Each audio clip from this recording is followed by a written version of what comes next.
More rumors about Nintendo's next console's release date. Sony speaks about their involvement on the Legend of Zelda movie, and I finally beat Tears of the Kingdom.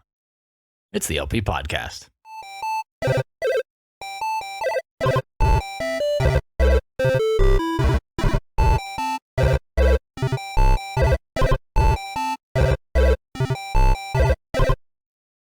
Hello and happy Tuesday. It's the day of the week where I do more talking than playing of Nintendo games, but Nintendo's the topic all the same. We start off today's show with a bit of good news, really great news if you're anything like myself, and that is the fact that Golden Sun and Golden Sun The Lost Age are on Nintendo Switch Online Plus expansion pack. It was about a year ago to the date, almost exactly, that Golden Sun was teased in terms of its involvement in Nintendo Switch Online's Game Boy Advance offering.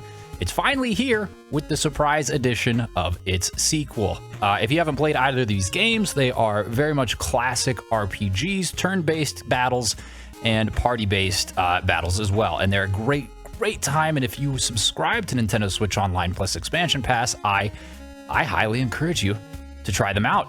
You'll find yourself probably taking about 30 to 40 hours each, so they're definitely not devoid of content for certain, and alongside that, they're not too terribly difficult either. They're just long, beautiful games, and I think you'd have a great time. Moving on, speaking of great times and long, actually, more specifically, we've been waiting a long time to hear anything at all about Nintendo's next console. And the company formerly known as Gameshark, now known as AI Shark. If you're not familiar, Gameshark was I guess for lack of a better word, a cheating company. A few decades back, they would produce hardware that worked in conjunction with your video game hardware to apply all sorts of modifications to it. I had a Gameshark for my Game Boy, and I would use it to, say, spawn a bunch of rare candies or spawn a Mew in Pokemon, things like that. They have rebranded, as I mentioned, to AI Shark, and an AI Shark spokesperson says that in a press conference that they're reviving its Gameshark brand and its relaunch is scheduled for September 24, planning to coincide with the Nintendo Switch 2. Now, there has been some clarification made. They do not, or they claim to not have any sort of inside information. And of course, Gameshark and Nintendo, they're not the same company at all. They don't work, but it is the same industry, and it wouldn't be unheard of for, professionals to speak. Right? A developer at AI Shark could be friends with a developer at Nintendo, be sharing inside knowledge. Who's to say? Either which way, it's interesting to me that this company is hedging their bets in this way, right? Because they're not going to do this if they have absolutely no information at all, right? Even if it's just an educated guess, they believe that Nintendo's next console will be coming at the later part of this year. Really, not even the latest part. This is probably 75% through the year, right? In month 9 of 12. So it'll be interesting to see. Of course, we've gotten no information from Nintendo on the console itself. So everything is very much still up in the air. And all we can do is cross our fingers, toes, and our eyeballs that we get some news soon. We do, however, have news on third-party studios working with Nintendo for the Nintendo Switch 2 or the next Nintendo console.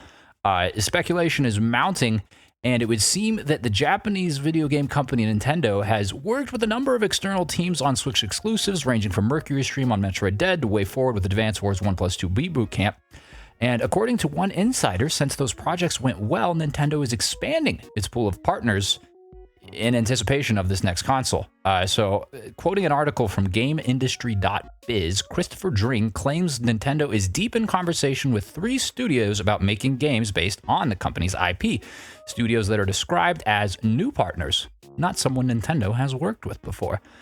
So that's pretty interesting, and I'll expand on that here in a second because the next sentence is even more interesting. Christopher also claims that Nintendo is seeking new partners around publishing indie games, just like what the company's done before with Cadence of Hyrule. So I think that is particularly exciting. One, because it's always good to see indie developers and publishing companies sort of like propped up or helped or assisted in some capacity by, the juggernauts of the world like Nintendo. But number 2, I think that these indie games are oftentimes extraordinarily imaginative, right? Cadence of Hyrule was a far cry from any other Zelda game, but it still is a Zelda game in true form.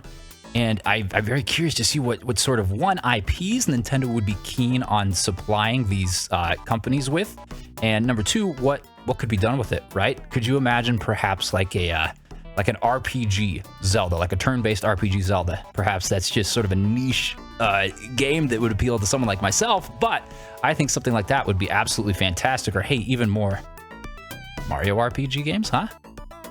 Wouldn't that be swell?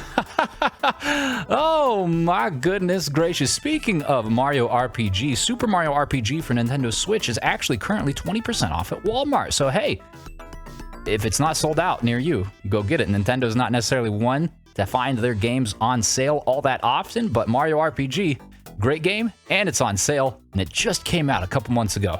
So go grab you one.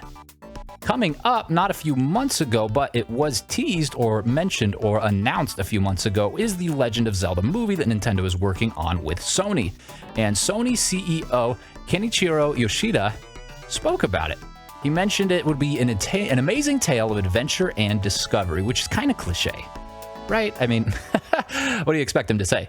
It's gonna be garbage, and it's gonna be boring, and you're gonna cry. Children will weep, mothers will drown. It doesn't, no, but that being said, it is nice to see individuals that are perhaps tied to the project in some capacity, specifically leadership roles like the CEO here, mentioning it, because that means that it's top of mind, that it's important to them, right? Because as a CEO, not every project that your company is undertaking is necessarily going to be on your radar, right? You'd like to think that it would be, but especially a large company like Sony, there's so many things that they're working on.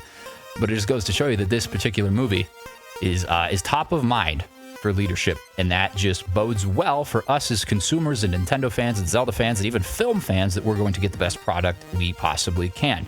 Fingers crossed, at the very least. People continue to mention how they're surprised they're taking a live-action route for the Zelda movie, and we talked about this when it was first announced. I think it's going to be great. I have high expectations, high hopes, but then again, I just consider myself an optimist anyway. But that is still yet many years away. There's no actual date. I don't think, maybe it was teased 2025, but I'm guessing that it'll probably get pushed back. I think 2026 will probably be the soonest we see that. But 2024 will be the soonest we see another Code Recollection. Actually, it releases January 19th, this Friday. So if you are a fan of the series or just looking for a good mystery adventure game to play, you should go check it out. Great franchise, great game, and it looks very well as well. Look at that. Got a little teaser of the gameplay and the cutscenes above. Beautiful. Speaking of beautiful games, I just wrapped one up myself. Yes, The Legend of Zelda Tears of the Kingdom. Jiminy Christmas. Massive, massive game. I'm sure no small amount of you have participated in either the Let's Play that I've been running on now for the last year, or playing the game itself. And I know that my episodes, while they are recorded and I have finished the game, are not up yet. Those also will be done on the 19th. Final episode on the 19th. Mark your calendars. So I'm not going to spoil anything too terribly much about my specific experience with the end of the game, or what even the end of the game is like. But I did want to take a few moments to give Tears of the Kingdom its own spot here. I think it deserves a stage, because a lot of people kind of went after it when it first released, and even throughout the year, about being Breath of the Wild DLC. I mean, sure, it's taking place in the same world, on the same engine, very much how Majora's Mask took place in the same engine of Ocarina of Time, but it's so much more. It really is. Just from a gameplay perspective, Tears of the Kingdom took everything that Breath of the Wild did and then sort of jacked it up a notch, right? It ascended beyond. It went Super Saiyan, for lack of a better term. And I think that that was fantastic. Now, I don't necessarily know that this is a formula that's going to be long-lasting. In fact, several members of the leadership at Nintendo, and specifically in charge of the Zelda IP, have mentioned that this is probably, this is tying a bow on this specific version of Hyrule, which I think is great. But I think that they did a great job wrapping it up. When you talk about the gameplay, that's not the only thing that was great, because the story, too, and I know I mentioned I'm not going to spoil anything, but the way that it wraps up, it's absolutely fantastic. Absolutely fantastic. It's a testament to, one, the amount of passion I feel like the devs, the writers, the whole creative team over at Nintendo have for this IP, because they definitely didn't just phone it in. A game like Tears of the Kingdom, coming off the success that Breath of the Wild had, could absolutely have just, churn it out. People are going to buy it anyways, right? It's a Zelda game, for gosh darn it, and a mainline 3D open world adventure at that. You already know that people are going to be cramming themselves into GameStops and game stores like a bunch of friggin' mice just to grab a copy. But they still went above and beyond and completely expanded on everything that Breath of the Wild had established as a success. It made it better. And I'm so absolutely thrilled that I got a chance to play it. So absolutely thrilled, more so that I took my time to play it too, because Breath of the Wild was a game that I blew through. I still put a couple hundred hours into it, but I definitely binged it. You know what I'm saying? Like, I got it and I was playing like 10 hours a day. All right, I'm taking days off, I'm taking vacation time, I am just playing Breath of the Wild and I'm churning through it. Tears of the Kingdom, since I did it as a Let's Play, I kind of spaced it out a little bit, right? I'm only playing maybe 30 to 90 minutes each day, doing 1 to 3 episodes every day, just depending on how my schedule goes. And I think that was a fantastic way to do it, right? Because it helps you savor the experience, number one. And number two, it just made it feel larger than it was. Because while I probably spent a similar amount of time in both games, I definitely got a more enriched experience, shall I say, from Tears of the Kingdom. And ultimately, that's all that you can ask for, right? Because when you're purchasing a video game, when you're spending money and time on it, you want to get some sort of, I don't know, for lack of a better word, return on investment, right? I mean, it's not like a business expense or anything, but you definitely don't want to be disappointed. And while I know that there are a number of people who were disappointed by what they got out of Tears of the Kingdom, perhaps they expected it to deviate a little more from Breath of the Wild, I'm not one of them. It was everything that I would have hoped for and more.